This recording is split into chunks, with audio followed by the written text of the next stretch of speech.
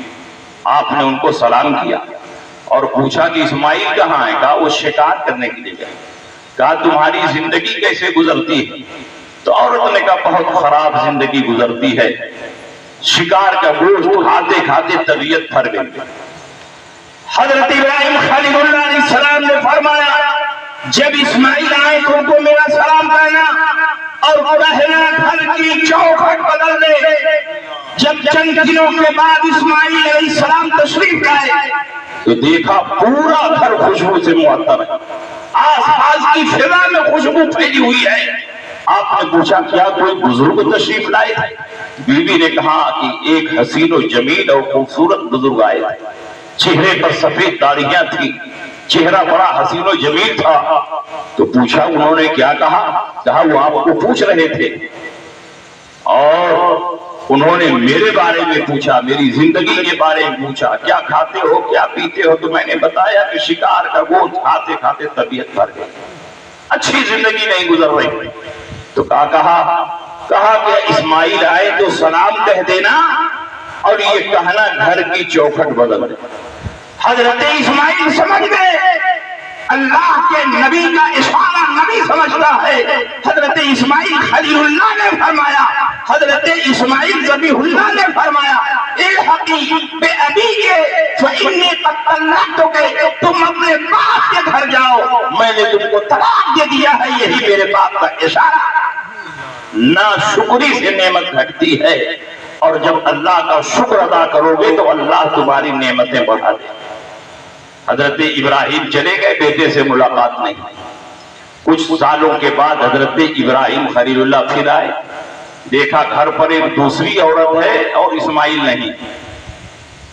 حضرت ابراہیم خلیل اللہ نے اس عورت کو سلام کیا، کہا اسماعیل کہاں ہے؟ کہا کہ وہ شکار پر گئے۔ کہا تمہاری زندگی کیسے گزرتی ہے؟ کہا بہت شاندار گزرتی ہے، لوگ گوشت کھانے کے لیے ترستے ہیں اور میرے گھر میں تو روز تازہ بتازہ نو بنو گوشت بنتا ہے، اس لیے اللہ کا شکر ہے بہت اچھی زندگی گزر رہی ہے، کسی چیز کی کوئی تکلیف نہیں ہے۔ حضرت ابراہیم خلیل اللہ نے فرمایا میرے بیٹے اسماعیل آئے تو ان کو میرا سلام کہنا اور کہنا گھر کی چوکھٹ کی حفاظت۔ یہ کہہ کر چلے گئے۔ جب اسماعیل ذبیح اللہ تشریف لائے تو دیکھا پوری فضا خوشبو سے معطر، پورے گھر میں خوشبو پھیلی ہوئی۔ پوچھا کوئی بزرگ آئے تھے؟ کہا لمبے قد کے بڑے حسین و جمیل سفید داڑھی والے بزرگ تھے، انہوں نے آپ کو پوچھا، زندگی کے بارے میں پوچھا، میں نے بتا دیا کہ بہت شاندار زندگی گزرتی ہے۔ تو انہوں نے کہا اسماعیل آئے تو سلام کہنا اور کہنا گھر کی چوکھٹ کی حفاظت کرے۔ حضرت اسماعیل نے فرمایا وہ کوئی اور نہیں، میرے باپ حضرت ابراہیم خلیل اللہ علیہ السلام تھے اور انہوں نے اشارہ دیا ہے کہ میں تمہاری حفاظت کروں۔ یہ اللہ والوں کی شان ہے۔ جب تیسری بار حضرت ابراہیم خلیل اللہ آئے تو دیکھا چاہے زمزم کے پاس بیٹھ کر حضرت اسماعیل اپنی تیر کی نوک صحیح کر رہے ہیں، پتھر پہ رگڑ رہے ہیں۔ جب حضرت ابراہیم خلیل اللہ کی نظر اپنے بیٹے پر پڑی، باپ بیٹا دونوں آگے بڑھے، سلام اور مصافحہ ہوا، معانقہ ہوا، پھوٹ پھوٹ کر رونے لگے۔ حضرت ابراہیم نے فرمایا کہ میں اللہ کا ایک حکم لے کر آیا ہوں۔ کہا ابا جان آپ بتائیں کیا حکم ہے؟ حضرت ابراہیم خلیل اللہ نے بتایا کہ اللہ نے حکم دیا ہے کہ کعبہ کو تعمیر کیا جائے۔ طوفان نوح میں کعبہ گر گیا تھا، اس کی دیواریں بہ گئی تھی، اس کی چھتیں بہ گئی تھی، صرف اس کی بنیاد زمین میں موجود تھی۔ حضرت ابراہیم خلیل اللہ نے فرمایا کہ اللہ کا حکم ہے کہ اسی بنیاد پر میں دوبارہ کعبہ کو تعمیر کروں۔ حضرت اسماعیل نے فرمایا ابا جان جو اللہ کا حکم ہے آپ اسے پورا کریں۔ حضرت ابراہیم خلیل اللہ علیہ السلام نے کعبہ کی تعمیر شروع کی۔ حضرت اسماعیل اپنے کندھے پر پتھر ڈھو ڈھو کر لاتے، حضرت ابراہیم خلیل اللہ دیواریں چنتے، دیوار چنتے چنتے جب دیوار اونچی ہو گئی اور وہاں آپ کا ہاتھ نہیں پہنچ رہا تھا تو حضرت اسماعیل نے ایک بڑا پتھر لا کر آپ کے قدموں کے نیچے رکھ دیا تاکہ آپ اسی پر چڑھ کر کعبہ کی دیوار بنائے۔ لیکن اللہ کی شان اور قدرت دیکھو، جیسے جیسے دیوار اونچی ہوتی گئی ویسے ویسے یہ پتھر بھی اونچا ہوتا گیا، اتنا اونچا ہو گیا کہ آپ نے کعبہ کی دیوار مکمل فرما دی اور کسی اور پتھر کو آپ کے قدموں کے نیچے رکھنے کی ضرورت نہیں پڑی۔ اور جب دیوار کی تعمیر مکمل ہو گئی اور آپ اس پتھر سے اتر رہے تھے تو پتھر میں آپ کا نشان قدم اپنے سینے میں محفوظ کر لیا۔ پتھر کے سینے پر آپ کا نشان قدم آ گیا، اسی پتھر کا نام مقام ابراہیم ہے جس کے بارے میں قرآن عظیم نے ارشاد فرمایا وَاتَّخِذُوا مِن مَقَامِ إِبْرَاهِيمَ مُصَلًّى، مقام ابراہیم کے پاس نماز پڑھو۔ تم نے اللہ کو طواف کر لیا اور اللہ کی عبادت کر لی، لیکن کعبہ بنانے والے ابراہیم کی یاد جب تک قائم نہیں کرو گے اس وقت تک تمہارا طواف اپنی بارگاہ میں قبول نہیں ہوگا۔ طواف تو اللہ کے لیے تم نے کیا ہے، مقام ابراہیم پر نماز اللہ کے لیے پڑھو گے، لیکن جیسے ہی مقام ابراہیم پر تم اپنی گردن چھپاؤ گے کعبہ بنانے والے اسماعیل خلیل اللہ اور ابراہیم خلیل اللہ کی یاد تازہ بے شک تو پروردگار عالم یادگار قائم کرنے کا حکم دے رہا۔ اگر بزرگوں کی یادگار قائم کرنا شرک ہوتا تو اللہ فرماتا اس پتھر کو یہاں سے نکال کر پھینک دے، کیونکہ اس سے ابراہیم کی یاد تازہ ہوتی۔ لیکن اللہ نے اس پتھر کو حرم میں رکھا اور مقام ابراہیم کے پاس نماز پڑھنے کا حکم دیا تاکہ ابراہیم خلیل اللہ کی یاد باقی رہے۔ یہ اس بات کا ثبوت ہے کہ بزرگوں کی یادگار منانا شرک اور بدعت نہیں بلکہ پروردگار عالم کی تعلیم کا حصہ۔ اور سنیے، جب اللہ کے نبی سید عالم صلی اللہ تعالی علیہ وسلم ارشاد فرماتے ہیں کہ جب کعبہ کی تعمیر ہو گئی تو حضرت ابراہیم نے دعا مانگی وَإِذْ يَرْفَعُ إِبْرَاهِيمُ الْقَوَاعِدَ مِنَ الْبَيْتِ وَإِسْمَاعِيلُ رَبَّنَا تَقَبَّلْ مِنَّا إِنَّكَ أَنْتَ السَّمِيعُ الْعَلِيمُ ربنا واجعلنا مسلمين لك ومن ذريتنا أمة مسلمة لك وارنا مناسكنا وتب علينا إنك أنت التواب الرحيم ربنا وابعث فيهم رسولا منهم يتلو عليهم آياتك ويعلمهم الكتاب والحكمة ويزكيهم إنك أنت العزيز الحكيم۔ جب کعبہ کی دیوار تعمیر کر رہے تھے ابراہیم اور اسماعیل تو دونوں کہہ رہے تھے اے پروردگار ہم تو اپنی طرف سے یہ خدمت انجام دے رہے ہیں، تو ہماری اس خدمت کو اپنی بارگاہ میں قبول فرما دے۔ اے میرے پروردگار ہمیں بھی اپنی بارگاہ میں اطاعت گزار بنا، ہماری ذریت کو بھی اپنی بارگاہ میں اطاعت گزار بنا۔ اے میرے پروردگار انہی کی نسل سے ایک نبی بھیج دے جو ان پر کتاب و حکمت کی تلاوت کرے، اور اے میرے پروردگار ایسے کے لیے رزق مہیا فرما۔ یہ دعا کسی اور کے لیے نہیں تھی، آخری نبی آخر زمان صلی اللہ علیہ وسلم کے لیے تھی، اس لیے کہ جتنے انبیاء اور مرسلین آپ سے پہلے آئے یہ سب اولاد اسحاق میں پیدا ہوئے اور ہمارے نبی سید عالم صلی اللہ علیہ وسلم اولاد اسماعیل میں پیدا ہوئے، اور یہ اسی دعا کا نتیجہ ہے جو کعبہ کی تعمیر کے وقت حضرت ابراہیم خلیل اللہ نے کی تھی۔ آپ ذرا اندازہ لگاؤ کہ شان کا یہ نبی آ رہا، کتنا پہلے ابراہیم خلیل اللہ نے دعا مانگی اور وہ دعا ظاہر ہوئی۔ حضرت ابراہیم خلیل اللہ علیہ الصلوۃ والتسلیم اس مکہ مکرمہ میں اپنی اولاد کو اسی لیے چھوڑ کر گئے ہیں کہ اسی مکہ میں اس آخری نبی کو پیدا ہو رہا۔ اللہ کے نبی سید عالم صلی اللہ علیہ وسلم سن 6 ہجری میں صلح حدیبیہ جس سال واقع ہوئی تھی 1400 اصحاب کے ساتھ وادی حدیبیہ میں آئے۔ کفار مکہ نے آپ کو مکہ مکرمہ میں داخل ہونے سے روک دیا۔ وہیں پر ایک تاریخی صلح ہوئی جس کا نام ہے تاریخ صلح حدیبیہ۔ 7ویں ہجرت کے 7ویں سال اللہ کے نبی سید عالم صلی اللہ علیہ وسلم صلح کے مطابق اپنے اصحاب کے ساتھ مکہ مکرمہ گئے تاکہ عمرہ کی ادائیگی کریں۔ صحابہ کرام سخت بیمار تھے، بیماریوں کی وجہ سے نہیں تھو ناتواں اور کمزور تھے۔ جب صحابہ کرام خانہ کعبہ کا طواف کر رہے تھے تو حدیم کے پاس کفار مکہ بیٹھ کر صحابہ کرام کا مذاق اڑا کہ یہ کیا طواف کعبہ کریں گے، چلنے کی طاقت نہیں، چلنے کی سکت نہیں، بیمار اور کمزور اور لاغر نظر آ رہے ہیں، یہ کیا ہمارا مقابلہ کریں گے۔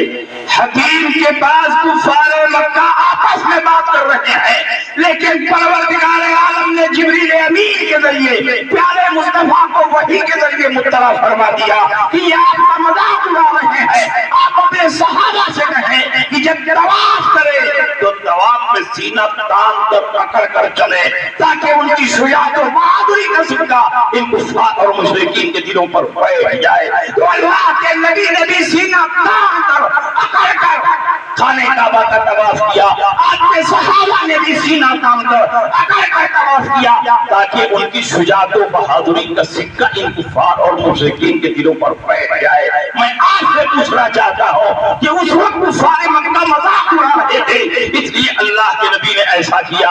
آج کون آپ کا مذاق اڑا رہا ہے، آج کون آپ کا ٹھٹھا کر رہا ہے، لیکن آج بھی جب آپ خانہ کعبہ کا طواف کرتے ہیں اور جس طواف کے بعد صحیح کرنے ہوتی ہے تو طواف کے شروع کے 3 حصوں میں آپ رمل کرتے ہیں، سینہ تان کر اکڑ کر چلتے ہیں۔ اس کی وجہ کیا ہے؟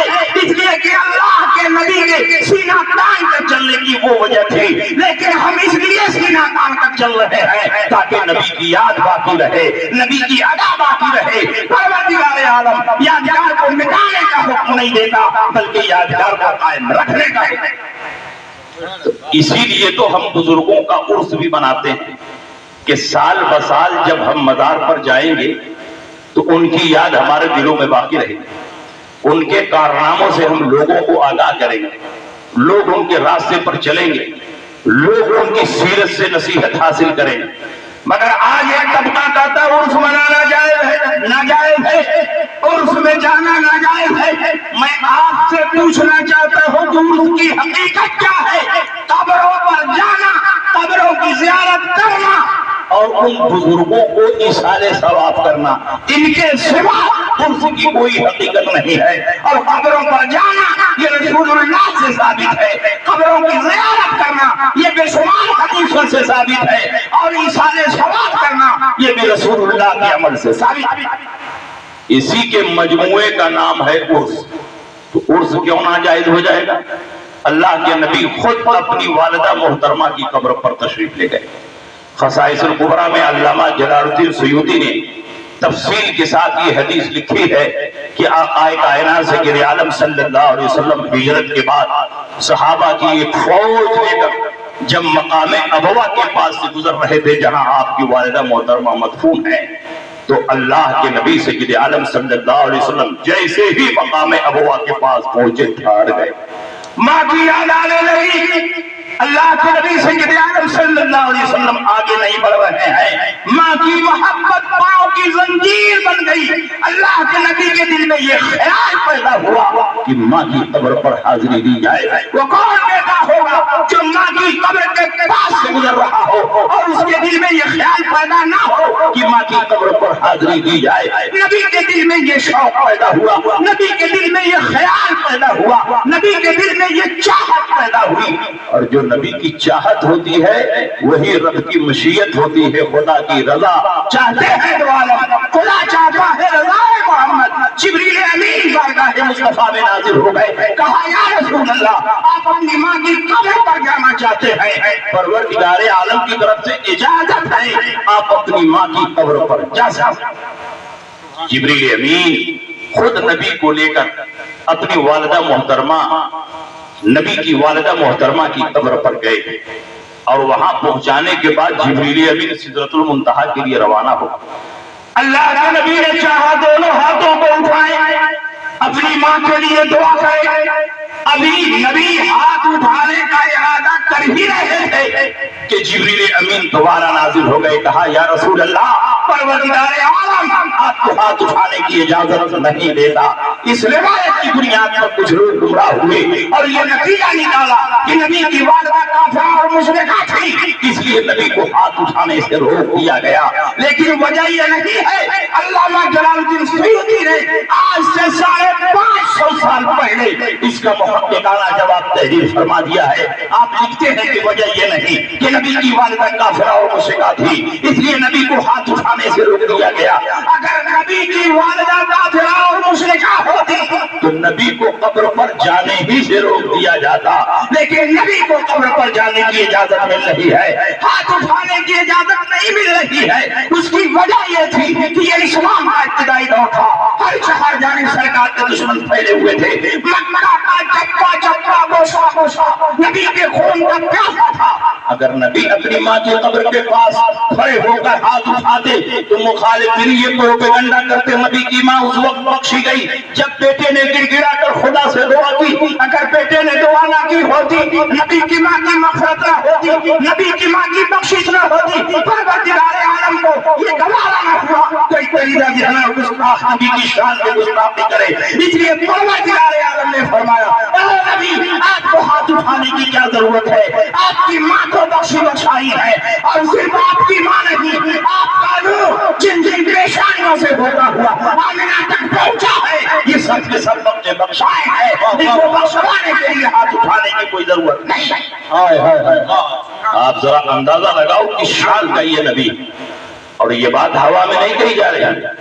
اعلیٰ حضرت امام احمد رضا نے اس موضوع پر بھی بڑی تحقیقی کتاب لکھی ہے, شمول الاسلام لأصول الرسول الکرام, اور آپ نے دلائل و براہین کے ساتھ ثابت فرمایا ہے کہ حضور علیہ السلام کے جتنے آباء و اجداد ہیں, جتنی امہات و جداد ہیں, حضرت آدم سے لے کر حضرت عبداللہ تک, حضرت حوا سے لے کر حضرت آمنہ تک, سب کے سب صاحب ایمان صاحب توحید ہے.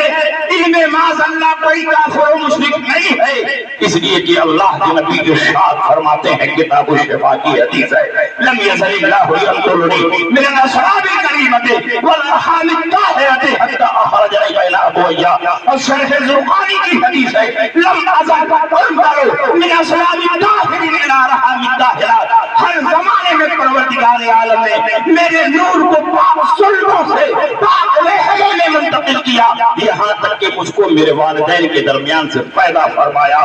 جب اللہ کے نبی ارشاد فرماتے ہیں کہ میرا نور ناپاک جگہ رکھا نہیں گیا, جہاں جہاں رکھا گیا سب پاک اور صاف سے طیب و طاہر تھے, اسی سے یہ ثابت ہو گیا کہ نبی کے آباء و اجداد مومن اور موحد تھے, کافر و مشرک نہیں تھے. نبی کے والدین مومن اور موحد تھے, کافر و مشرک نہیں تھے. اس لیے کہ اگر تم نبی کے والدین کو کافر مانو گے, مشرک مانو گے, تو ناپاک ماننا ہوگا. اس لیے کہ قرآن فرماتا ہے انما المشرکون نجس, مشرکین نجس اور ناپاک ہیں, اور نبی فرماتے ہیں میرا نور ناپاک جگہ رکھا ہی نہیں گیا, جہاں جہاں رکھا گیا سب پاک اور صاف سے طیب ہوتا ہے. اس لیے آپ کا مسلک بہت مضبوط اور مستحکم ہے. اللہ کے نبی سید عالم صلی اللہ علیہ وسلم کا نور ناپاک جگہ رکھا ہی نہیں گیا. اگر نبی کے والدین کو کوئی کافر و مشرک مان لے تو اس کا مطلب کہ وہ جہنمی مان رہا, کیونکہ مشرک کا ٹھکانہ جہنم, اور جہنم میں اتنی طاقت نہیں ہے کہ نبی کے والدین کو جلا دے. اس لیے کہ نبی اکرم صلی اللہ علیہ وسلم کے صحابی حضرت جابر ابن عبداللہ ہے، مشکات کی حدیث ہے کہ جابر کے گھر صحابہ کی دعوت ہوئی. جب صحابہ پہنچے تو حضرت جابر ابن عبداللہ نے دسترخوان اپنی لونڈی کو دیا، جاؤ دھو کر. لونڈی دسترخوان لے کر چلی، دسترخوان کا ایک کونا اپنے ہاتھ میں پکڑا اور پورے دسترخوان کو آگ سے دہتے ہوئے تنور میں ڈال دیا. آقا نے کہا لونڈی دسترخوان دھلنے کے لیے یہ دیا تھا، تم نے دسترخوان کو آگ کے شعلوں میں ڈال دیا. پانی کا کام دھلنا ہے اور آگ کا کام جلانا ہے، تم نے دسترخوان کو آگ کے شعلوں میں کیوں ڈال دیا؟ لونڈی نے دسترخوان نکالا اور بتایا کہ اتنی بات تو میں بھی جانتی ہوں کہ پانی کا کام دھلنا ہے اور آگ کا کام جلانا ہے، لیکن ایک دن میں نے اپنے ماتھے کی نگاہوں سے دیکھا آقا کائنات نے اسی دسترخوان پر بیٹھ کر کھانا تناول فرمایا اور کھانا کھانے کے بعد اپنی انگلیوں کو اسی دسترخوان میں صاف کیا تھا. میرا عقیدہ بول رہا ہے، میرا ایمان بول رہا ہے، جس چیز پر نبی کی انگلیاں پڑ جائیں اس پر دنیا کی آگ حرام ہو جاتی ہے. اسی کو چاچنے کے لیے میں نے دسترخوان کو آگ کے شعلوں میں ڈال دیا. خدا کا شکر ہے کہ دسترخوان پر جتنا میل اجائی تھا وہ تو جل گیا، لیکن دسترخوان پر آگ کا کوئی اثر نہ ہوا. مجھے کہہ لینے دیا جائے جب معمولی کپڑے پر نبی کی انگلیاں پڑ جائے تو اس پر دنیا کی آگ حرام ہو جاتی ہے، تو جس شکم نادر میں نور مصطفیٰ نو آگ تک رہا ہو اور اس کو جہنم کی آگ کیسے جلا سکتا؟ اس لیے نبی کے والدین مومن اور موحد ہیں، معاذ اللہ کافر و مشرک نہیں. اور یاد رکھیے جب نبی نے قبر پر حاضری دے دی تو قبروں پر جانا بدعت ہوگا کہ نبی کی سنت؟ جو کام نبی کریں وہ سنت ہے، اور سنت کے خلاف جو کام ہوتا ہے جس سے سنت مٹ جائے اس کو بدعت کہتے ہیں. مگر آج کل کچھ لوگ سنت اور بدعت میں فرق ہی نہیں کر پاتے. نبی اکرم نے یہ سنت جاری فرمائی اور نبی جب دنیا سے چلے گئے حجرہ عائشہ میں آپ کو دفن کر دیا گیا تو حضرت عائشہ صدیقہ پوری پابندی سے نبی کی قبر پر حاضری دیتی رہی. حضور علیہ السلام کے بعد صدیق اکبر خلیفہ ہوئے، تقریباً 2 سال تک امور خلافت کو انجام دیا. جب آپ بھی دنیا سے چلے گئے اور سرکار کے پہلو میں دفن کر دیا گیا تو اب حضرت عائشہ دونوں قبروں پر حاضری دے رہی ہیں، نبی کی قبر پر اور نبی کے بعد صدیق اکبر کی قبر پر. صدیق اکبر کے بعد عمر بن خطاب خلیفہ ہوئے اور تقریباً 10 سال تک شاہانہ صدمت و جلال اور فاتحانہ تروفر کے ساتھ امور خلافت کو انجام دیا. جب آپ دنیا سے رخصت ہوئے سرکار کے پہلو میں دفن کر دیا گیا تو حضرت عائشہ صدیقہ اب تینوں قبروں پر جا رہی ہیں. پہلے حضور کی قبر پر، اس کے بعد صدیق اکبر کی قبر پر، اس کے بعد عمر ابن خطاب کی قبر پر. لیکن جب سے حضرت عمر کی قبر بنی ہے آپ جاتی ہیں تو اپنے چہرے پر نقاب لگا کے ڈالتی ہیں. صحابہ نے پوچھا ام المؤمنین اس کی کیا وجہ ہے؟ سب سے پہلے حضور کی قبر بنی، آپ آتی رہی، آپ کے چہرے پر نقاب نہیں آیا. اس کے بعد صدیق اکبر کی قبر بنی، آپ آتی رہی، آپ کے چہرے پر نقاب نہیں آیا. لیکن جب سے عمر بن خطاب کی قبر بنی ہے آپ آتی ہیں تو آپ کے چہرے پر نقاب کیوں ہوتا ہے؟ پورے جسم کو چادر سے چھپا کر کیوں آتی ہیں؟ حضرت عائشہ صدیقہ کا جواب سنو اور مسلک اعلی حضرت کی حقانیت کو اپنے ماتھے کی نگاہوں سے دیکھو. حضرت عائشہ فرماتی ہیں سب سے پہلے حضور کی قبر بنی، حضور میرے شوہر ہے، شوہر سے کوئی پردہ نہیں ہوتا. اس کے بعد صدیق اکبر کی قبر بنی، صدیق اکبر میرے باپ ہیں اور اپنے باپ سے بھی کوئی پردہ نہیں ہوتا. لیکن جب سے عمر ابن خطاب کی قبر بنی ہے میں جب قبر پر آتی ہوں تو عمر ابن خطاب سے شرمانے کی وجہ سے، حیا کرنے کی وجہ سے اپنے چہرے پر نقاب ڈال کے آتی ہوں. فلما دفن عمر فما دخلت الا وانا مشدودۃ علی ثيابي حیاء من عمر. اب جب قبر پر آتی ہوں تو عمر سے حیا کرنے کی وجہ سے اپنے چہرے پر نقاب ڈال کے آتی ہوں. حیاء من عمر، عمر سے حیا کرنے کی وجہ سے. آپ عورتوں کا مزاج اچھی طرح جانتے ہیں، عورتیں کمردوں سے شرماتی ہیں. جب ان کو یہ احساس ہو کہ کوئی مرد ان کو دیکھ رہا ہے، گویا حضرت عائشہ صدیقہ نے اپنے اس عمل سے دنیا کے مسلمانوں کو بتا دیا کہ عمر اپنی قبر میں زندہ ہے اور آنے والوں کو دیکھ رہے ہیں، اسی لیے اپنے چہرے پر نقاب ڈال کے آ رہی نہیں ہے. جب نبی کا غلام اپنی قبر میں زندہ ہے تو نبی کی زندگی پر مناظرہ کیوں ہو رہا ہے؟ نبی کی زندگی پر مباحثہ کیوں ہو رہا ہے؟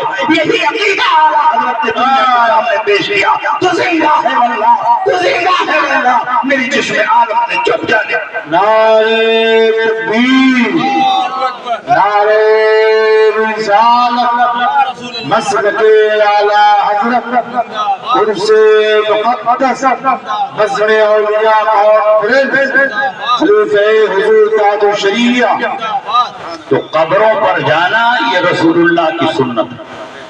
اللہ کے نبی سید عالم صلی اللہ علیہ وسلم تقریباً 8 سال مسلسل شہدائے احد کی قبروں پر جاتے ہیں. وکان النبی صلی اللہ علیہ وسلم یاتی قبور الشہداء بأحد علی راس کل سنہ. ہر سال کے اخیر میں اللہ کے نبی شہدائے احد کی قبروں پر جاتے رہے. یہ اس بات کی دلیل ہے کہ قبروں پر جانا شرک اور بدعت نہیں بلکہ رسول اللہ کی سنت. اس لیے قبروں پر جانے کی تو بہت ساری حدیثیں موجود ہیں لیکن قبروں سے بھگانے کی کوئی حدیث موجود نہیں. جو لوگ قبروں سے بھگا رہے ہیں، قبروں پر جانے سے روک رہے ہیں، وہ بتائیں کہ کون سی حدیث ان کے پاس ہے. قبروں پر بھیجنے کی بہت ساری حدیثیں، اور صرف ولیوں اور نبیوں کی قبر پر نہیں، اپنے والدین کی قبر پر جانا بھی ثواب کا کام ہے. اللہ کے نبی ارشاد فرماتے ہیں من زار قبر والدیہ او احدہما فی کل جمعۃ غفر لہ وکتب برا. جو ہر جمعہ کو اپنے والدین کی قبر پر حاضری دیتا رہے گا، اگر دونوں مر گئے ہو تو دونوں کی قبر پر، اگر ایک مرے ہو تو ایک کی قبر پر، جو ہر جمعہ کو حاضری دے گا اللہ کے رجسٹر میں اس کو نیکوکار لکھا جائے گا، اس کے سارے گناہ معاف ہو جائیں گے. جب والدین کے قبروں پر جانے کی یہ فضیلت ہے تو نبیوں کی قبروں پر جانے کی کیا فضیلت؟ تو قبروں پر جانے کی بہت ساری روایتیں، لیکن قبروں سے روکنے کی، قبروں پر جانے سے منع کرنے کی کوئی روایت موجود نہیں ہے. ایک صاحب نے کہا نہیں ایک روایت موجود ہے. میں نے کہا پڑھیے وہ کون سی روایت ہے؟ تو انہوں نے کہا نبی فرما رہے ہیں کنتو نہیتکم عن زیارت القبور، میں نے تم کو زیارت قبور سے منع کیا تھا. تو میں نے کہا کہ اس کے آگے بھی کچھ ہے وہ بھی پڑھو. آدھی حدیث کو پڑھو گے تو کنفیوژن پیدا ہو، پوری حدیث پڑھو گے تو کنفیوژن ختم ہو جائے.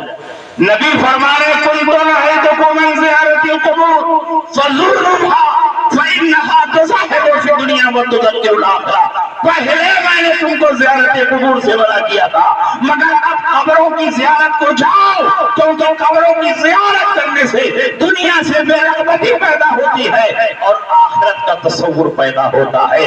جب آخرت کا تصور پیدا ہوگا، دنیا سے بے رغبتی پیدا ہوگی، موت کا خیال پیدا ہوگا تو آدمی گناہوں سے بچ جائے گا. تو اسی حدیث میں جواب موجود ہے، پہلے منع کیا تھا فضولها، اب قبروں کی زیارت کو جاؤ.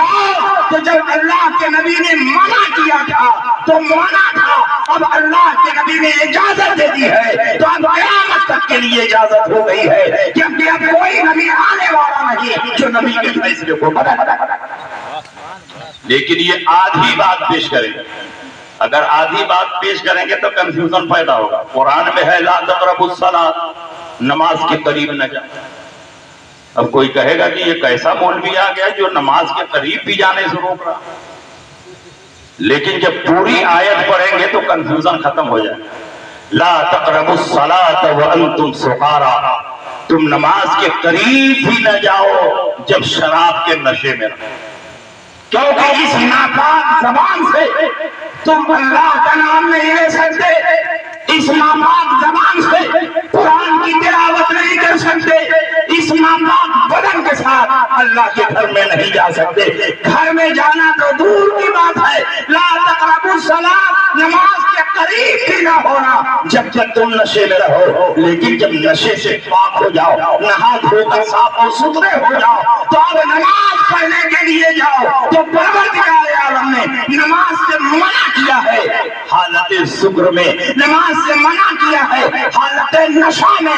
اگر ایک جز کو پیش کیا جائے گا، دوسرے جز کو چھپائے رکھے ہوگے تو کنفیوژن پیدا ہوگا، لوگ گمراہ ہو جائیں گے، اور آیت کا پورا حصہ پڑھو گے تو کنفیوژن دور ہو جائے گا۔ یہ آج تک آدھی حدیث سنا رہے ہیں، کون کون ہے تو من زیارت القبور، میں نے تم کو زیارت قبور سے منع کیا تھا۔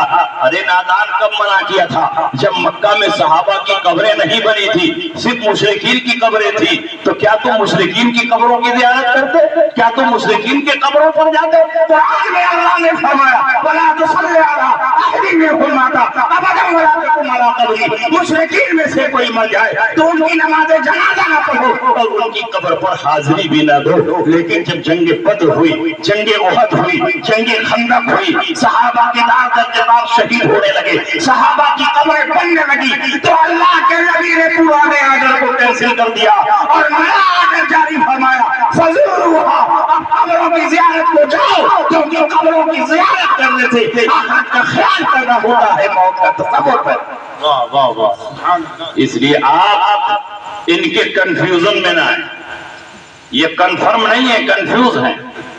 اللہ کے نبی سید عالم صلی اللہ تعالی علیہ وسلم نے قبروں پر جانے سے منع نہیں کیا۔ اللہ کے نبی تو یہاں تک فرماتے من زار قبری وجبت لہ شفاعتی، جس نے میرے قبر کی زیارت کر لی اس کی شفاعت میرے اوپر واجب ہو گئی۔ آپ لوگوں میں سے بہت سے لوگوں نے حج کیا ہوگا، آپ نے طواف کعبہ کیا، شفاعت کی گارنٹی نہیں ملی۔ آپ نے صفا مروہ کی سعی کی، شفاعت کی گارنٹی نہیں ملی۔ ملتزم سے لپٹ کر دعائیں مانگی، شفاعت کی گارنٹی نہیں ملی۔ آپ نے رمیے جمرات کیا، شفاعت کی گارنٹی نہیں ملی۔ اگر شفاعت کی ضمانت دی جا رہی ہے تو نبی کی قبر کی زیارت کی بنیاد پر دی جا رہی ہے۔ جس نے میرے قبر کی زیارت کی ہے میں اس کی شفاعت کروں گا اور اس کو جنت میں داخل کروں گا۔ بے شک۔ بتاؤ نبی قبر پر بلا رہے ہیں کہ قبر سے بھگا رہے ہیں؟ بلا رہے ہیں، اور بلانے کا انداز کتنا پیارا اور نرالا۔ چھوٹا بچہ جب اپنے باپ سے بھاگتا ہے تو باپ اپنے بیٹے سے کہتا ہے کہ بیٹے قریب آ جاؤ، میں تم کو چاکلیٹ دوں گا، قریب آ جاؤ میں تم کو پیسہ دوں گا، میں تم کو بسکٹ دوں گا۔ تو وہ بچہ چاکلیٹ کی لالچ میں، بسکٹ کی لالچ میں ڈگمگاتے قدموں سے آگے بڑھتا ہے، باپ اس کو کلیجے سے لگا دیتا ہے۔ بالکل یہی منظر یہاں ہے۔ اللہ کے نبی فرمانا چاہتے ہیں کہ اگر تم ویسے نہیں آنا چاہتے تو اس لالچ میں آ جاؤ کہ کل میدان محشر میں جب نفسی کا عالم ہوگا، کوئی کسی کا پرسان حال نہ ہوگا، تو جس نے میرے قبر کی زیارت کی ہے میں اس کی شفاعت کروں گا اور اس کو جنت میں داخل کروں گا۔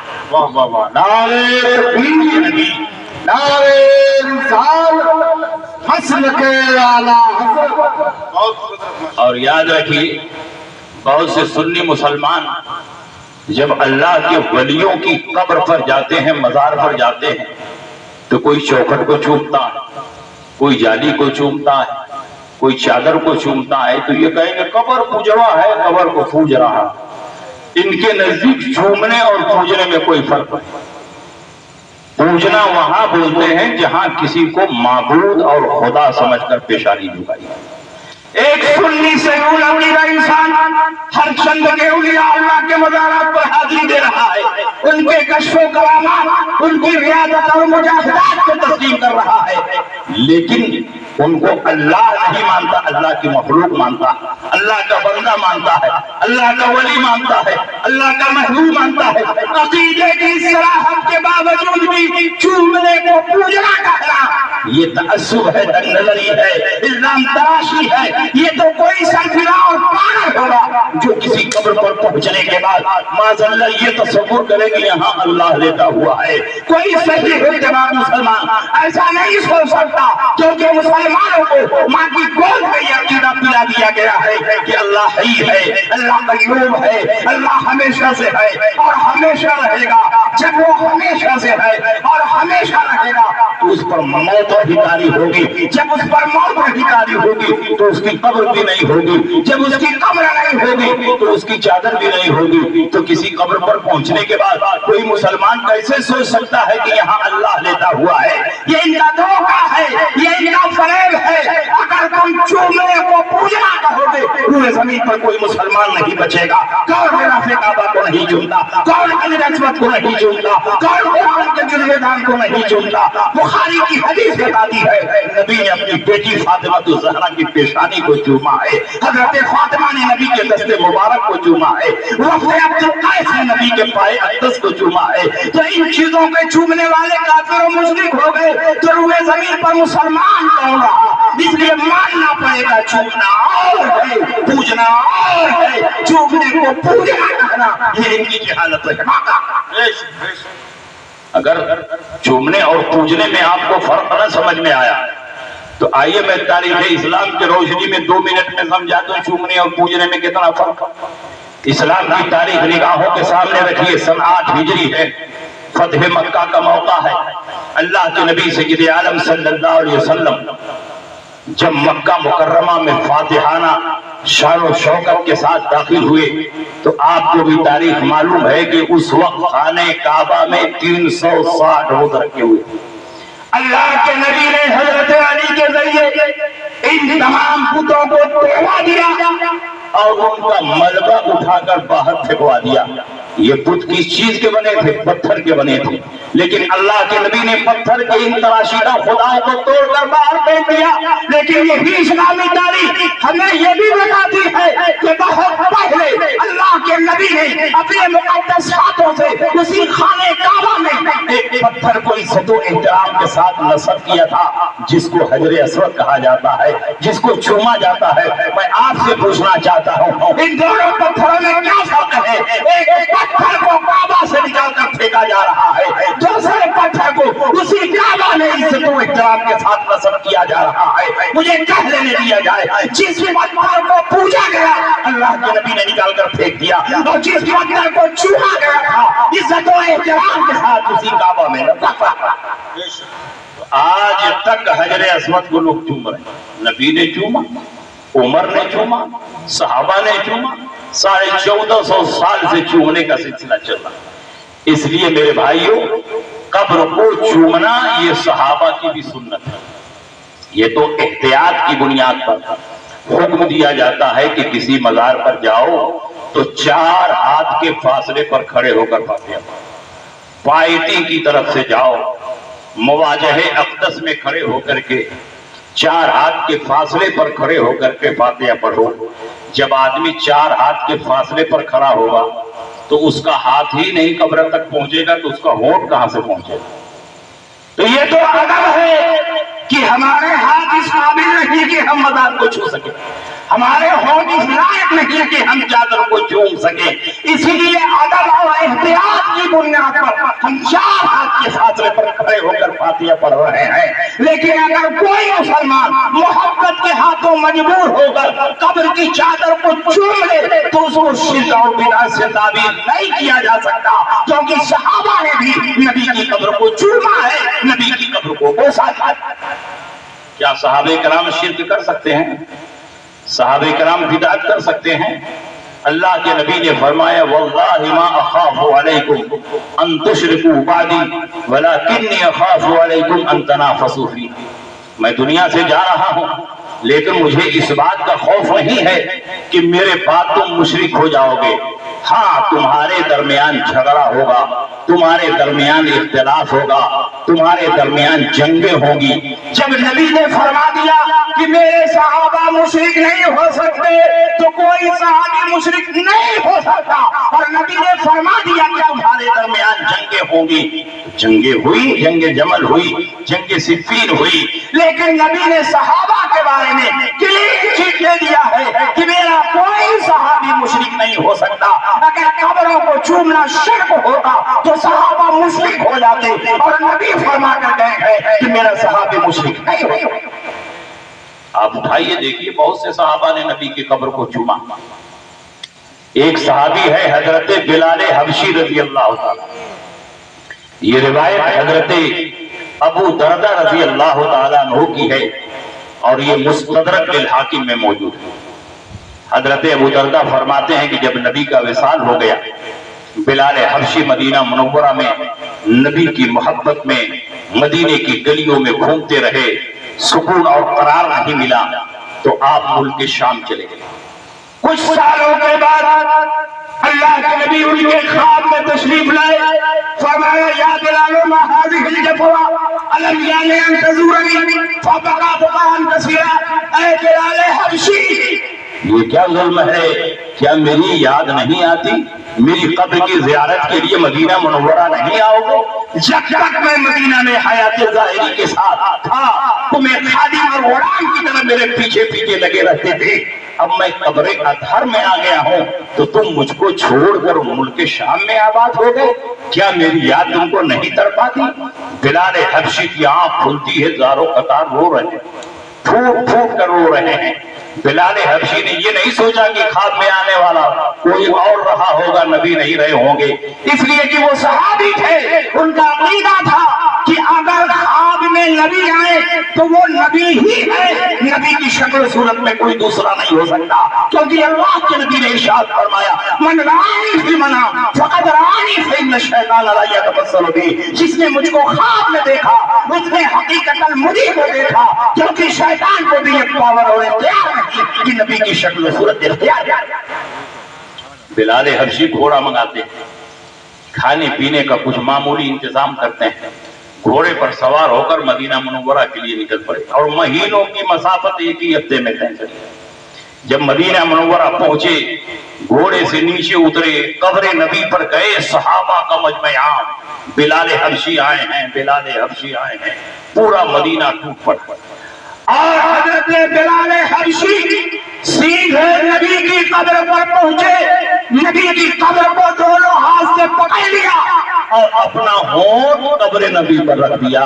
جب ہونٹ قبر پر رکھا جائے گا تو بتاؤ بوسہ کمانا پایا جائے گا کہ نہیں پایا جائے گا؟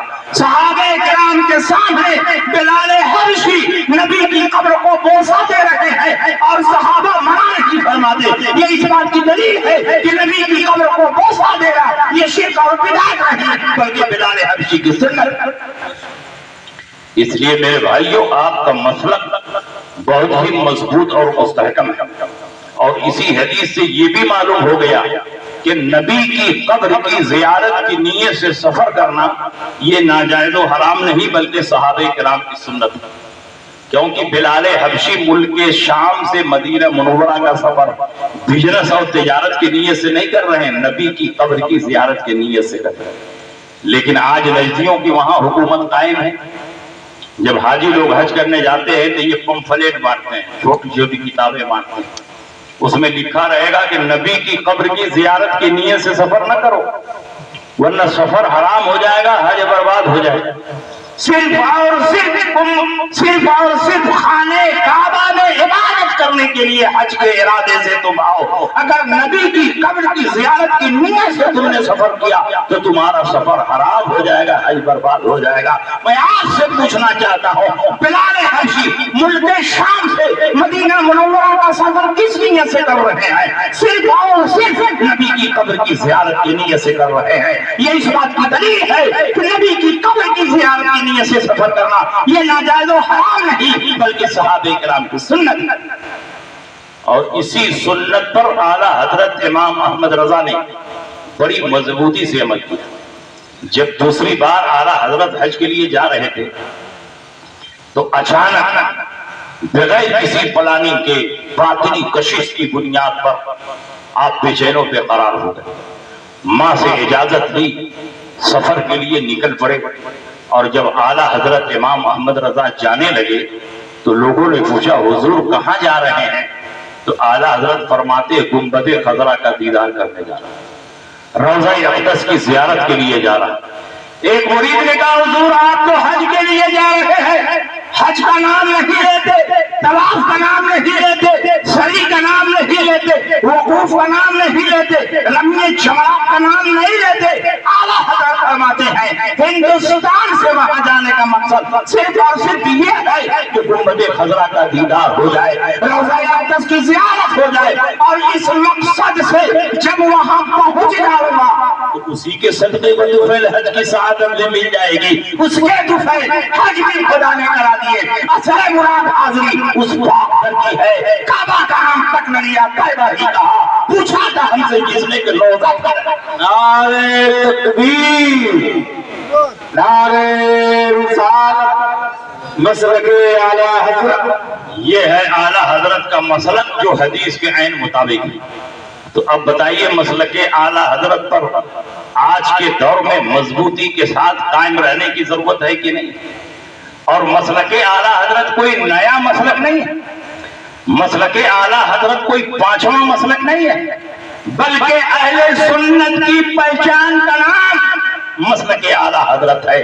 اور جب بھی اوریجنل چیزوں میں کسی چیز کی ملاوٹ کی جاتی ہے تو اوریجنل چیزوں کو ممتاز کرنے کے لیے کسی نہ کسی علامت اور نشانی کی ضرورت پڑتی ہے۔ نبی اکرم صلی اللہ علیہ وسلم جیسے ہی اس دنیا سے رخصت ہوئے تو منکرین زکات کا فتنہ پیدا ہوا۔ کچھ لوگوں نے کہا نماز پڑھیں گے، روزہ رکھیں گے، لیکن زکات نہیں دیں گے، زکات کی فرضیت کے منکر ہو گئے۔ حضرت صدیق اکبر نے ان کے خلاف جہاد فرمایا۔ اس دور میں اوریجنل سنی مسلمانوں کی پہچان یہ بنی کہ جو مسلک صدیقی پر ہے وہ اوریجنل مسلمان ہے، اور جو منکرین زکات کے ساتھ نظر آ رہا ہے وہ ڈپلیکیٹ مسلمان ہے۔ جب حضرت علی کا دور آیا تو خارجی فتنہ پیدا ہوا، خارجیوں نے حضرت علی اور ان کے ساتھ تمام صحابہ پر کفر اور شرک کا فتویٰ لگا دیا۔ حضرت علی کرم اللہ تعالیٰ وجہ الکریم نے نہروان کے مقامات تک دوڑا کر ان خارجیوں کے ساتھ جہاد فرمایا۔ اس دور میں اوریجنل مسلمانوں کی پہچان یہ بنی کہ جو مسلک علی پر ہے وہی اوریجنل مسلمان ہے، جو خارجیوں کے ساتھ نظر آ رہا ہے وہ ڈپلیکیٹ مسلمان ہے۔ زمانہ اور آگے بڑھا، حضرت امام احمد بن حنبل کا زمانہ آیا۔ اس دور میں باطل فرقہ پیدا ہوا جس کو معتزلہ کہتے ہیں۔ معتزلہ نے بے شمار باطل عقائد و نظریات دنیا کے سامنے پیش کیے، اور انہی میں سے ایک باطل عقیدہ یہ بھی تھا کہ جیسے زمین مخلوق ہے، آسمان مخلوق ہے، چاند و سورج مخلوق ہے، وادیوں کو سار مخلوق ہے، اسی طرح معاذ اللہ قرآن بھی مخلوق ہے۔ میں آپ سے پوچھنا چاہتا ہوں کہ جو چیز مخلوق ہوتی ہے وہ مٹتی ہے کہ نہیں ہے؟ زمین مٹ جائے گی، آسمان مٹ جائے گا، چاند اور سورج مٹ جائیں گے، کیا اللہ کا کلام بھی کبھی مٹ سکتا ہے؟ ہرگز نہیں۔ تو اللہ کے کلام کو مخلوق ماننے کا معنی یہ ہوا کہ تم اللہ کے کلام کو فانی مان رہے ہو، اللہ کے کلام کو مٹنے والا مان رہے ہو۔ اس دور میں بڑے بڑے علماء تھے، بڑے بڑے مجاہدین تھے، لیکن معتزلہ کے مقابلے میں کسی کو آنے کی جرأت نہیں ہوئی۔ اللہ نے اس فتنے کو کچلنے کے لیے امام احمد بن حنبل کو پیدا فرمایا۔ امام احمد بن حنبل نے دربار شاہی میں کھڑے ہو کر یہ فتویٰ دیا، اور قرآن کلام اللہ غیر مخلوق، قرآن اللہ کا کلام ہے، مخلوق نہیں ہے۔ جو قرآن کو مخلوق کرتا ہے وہ کافر و مرتد ہے۔ اس دور میں اوریجنل مسلمانوں کی پہچان یہ بنی کہ جو مسلک امام احمد بن حنبل پر ہے وہ اوریجنل مسلمان ہے، اور جو معتزلہ کے ساتھ ہے وہ ڈپلیکیٹ مسلمان ہے۔ زمانہ اور آگے بڑھا اور مجدد الفسانی کا دور آیا۔ اس دور میں اکبر بادشاہ کی حکومت ہندوستان میں تھی۔ اکبر بادشاہ نے بہت سارے مذاہب سے، بہت سارے مذہبوں سے، دھرموں سے کچھ چیزوں کو اکٹھا کر کے ایک معجون مرکب تیار کیا، اور اس معجون مرکب کا نام دین الہی رکھا۔ نام خوبصورت ہے لیکن اس میں بے شمار کفریات کو گھسیڑ دیا، اور طاقت کے زور پر اپنے باطل دین الہی کو ہندوستانیوں پر تھوپنے کی کوشش کی، اور جو لوگ دین الہی کا انکار کرتے اس کو پھانسی پر چڑھا دیتا، اس کو سلاخوں کے پیچھے بھیج دیتا۔ اس دور میں اللہ نے اکبر کے باطل عقائد و نظریات کی دھجیاں اڑانے کے لیے مجدد الفسانی کو پیدا فرمایا۔ مجدد الفسانی نے اکبر کے دربار میں کھڑے ہو کر اس کی آنکھوں میں آنکھیں ڈال کر اس کے باطل عقائد و نظریات کی دھجیاں اڑا دی۔ اس کے باطل تابوت میں آخری قیمت ہوگی. اس دور میں اوریجنل مسلمانوں کی پہچان یہ بنی کہ جو مسلک مجدد الفسانی پر ہے وہ سچا مسلمان ہے، اور جو اکبر کے ساتھ نظر آ رہا ہے وہ جھوٹا مسلمان ہے. زمانہ اور آگے بڑھا، مجدد اعظم اعلیٰ حضرت امام احمد رضا کا دور آیا. آج کے دور میں ایک تو نہیں، بے شمار باطل فرقے ہیں، بے شمار فتنے ہیں. وہابیت کا فتنہ، دیوبندیت کا فتنہ، نجدیت کا فتنہ، قادیانیت کا فتنہ، الیاسیت کا فتنہ، ندویت کا فتنہ، مودودیت کا فتنہ، غیر مقدریت کا فتنہ، سلح کلیت کا فتنہ. ان تمام فتنوں کے مقابلے میں سب سے سکندری بن کر امام احمد رضا کھڑے ہو گئے اور تمام باطل فرقوں کا تنے کا مقابلہ فرمایا. تو اس دور کے علماء نے کہا آج کے دور میں اوریجنل مسلمانوں کی پہچان یہ ہے کہ جو مسلک امام احمد رضا پہ ہے وہ سچا مسلمان ہے، اور جو اوروں کے ساتھ نظر آ رہا ہے وہ جھوٹا مسلمان. نعرے تکبیر. سارے لوگ جواب دے، پہلے ہاتھ اٹھا کر نعرے تکبیر، نعرے رسالت، فیضان اولیاء کرام، نعرے تکبیر، نعرے رسالت. اس لیے میرے بھائی، علامت کے بدلنے سے شے کی حقیقت نہیں بدلتی. کل بھی ہم ہی اوریجنل اہل سنت ہیں اور آج بھی ہم ہی اوریجنل اہل سنت ہیں، اور صبح قیامت تک جو جماعت صحابہ کے راستے پر چلے گی وہی اوریجنل اہل سنت. لیکن کل ہم مسلک صدیقی سے پہچانے گئے، کل مسلک علی سے پہچانے گئے، مجدد اعظم حضرت امام احمد رضا فاضل بریلوی کے مسلک سے پہچانے گئے. تو علامت کے بدلنے سے شے کی حقیقت نہیں بدلتی ہے. ہر دور میں علامتیں بدلتی ہیں لیکن شے کی حقیقت وہی رہتی ہے. کل بھی ہمیں اوریجنل اہل سنت تھے، آج بھی ہمیں اوریجنل اہل سنت ہیں، اور صبح قیامت تک ہمیں اوریجنل اہل سنت رہیں گے. لیکن جب ضرورت پڑے گی، جب دین خالص میں ملاوٹ کی جائے گی، تو ملاوٹ کو نکالنے کے لیے اوریجنل دین میں ایک علامت اور نشانی شامل کی جائے گی، اور اسی نشانی کا نام مسلک ہوگا. آج کے دور میں مسلک اہل سنت کی پہچان مسلک اعلیٰ حضرت سے ہو رہی ہے. اس کو آپ ایک مثال کے ذریعے سمجھیے، بات سمجھ میں آ جائے. ہندوستان میں ایک بہت مشہور و معروف کمپنی، اس کا پروڈکٹ اور سامان پوری دنیا میں اعتماد و یقین کے ساتھ بیچا جا رہا ہے، خریدا جا رہا ہے. لیکن ایک ڈپلیکیٹ کمپنی مارکیٹ میں آ گئی، ڈپلیکیٹ سامان بنانا شروع کیا اور اوریجنل کمپنی کا لیبل لگا کر اپنا ڈپلیکیٹ سامان پوری دنیا میں پھیلانا شروع کیا. اب اوریجنل کمپنی کیا کرے گی؟ اپنا نام چینج کر دے گی. بڑی مشکلوں سے نام کمایا ہے، نام نہیں بدلے گی، بلکہ اوریجنل کمپنی یہ اعلان کرے گی نقالوں سے ساودھان، میری کمپنی کے سامان کو خریدا جائے. تو کمپنی نے اوریجنل سامان کی پہچان کے لیے ایک ٹریڈ مارک جاری کیا ہے، ایک علامت اور نشانی جاری کی ہے. جب ہماری کمپنی کے سامان کو خریدا جائے تو وہ ٹریڈ مارک دیکھ کر خریدا جائے، وہ نشانی دیکھ کر خریدا جائے. اگر وہ نشان موجود ہو تو سمجھا جائے سامان اوریجنل ہے، اور وہ نشان موجود نہ ہو تو سمجھا جائے سامان ڈپلیکیٹ ہے. بالکل اسی طرح اگر آج کوئی آپ کے سامنے آئے اور کہے ہم سنی ہیں، ہم حنفی ہیں، ہم قادری ہیں، ہم چشتی ہیں، ہم نقشبندی ہیں، ہم سہروردی ہیں، کہو سب کچھ ہو، بتاؤ مسلک اعلیٰ حضرت کو مانتے ہو یا نہیں؟ اگر کہے مانتا ہوں سمجھ لو اوریجنل سنی ہے، اور اگر انکار کر دے تو سمجھ لو ڈپلیکیٹ سنی ہے. کیونکہ اس دور میں مسلک اعلیٰ سنت کا نیا ٹریڈ مارک مسلک اعلیٰ حضرت ہے. اب جو بھی آئے گا مسلک اعلیٰ حضرت کی روشنی میں پہچانے گا. اس لیے میرے بھائیوں، آپ مسلک اعلیٰ حضرت پر مضبوطی سے قائم رہیں، اور مسلک اعلیٰ حضرت سے بہتر کوئی جامع لفظ ہے ہی نہیں ہے جو تمام باطل فرقوں سے ممتاز کرتا. کوئی لفظ ہو تو بتائیے. اگر آپ کی آبادی میں کوئی داڑھی ٹوپی والا آ جائے اور آپ پوچھیں کہ آپ کیا ہیں تو وہ کہہ دے کہ میں سنی ہوں، تو آپ کے دل میں دغدغہ رہے گا کہ پتہ نہیں کون والا سنی ہے. سنی تو بہت لوگ اپنے آپ کو بتا رہے ہیں.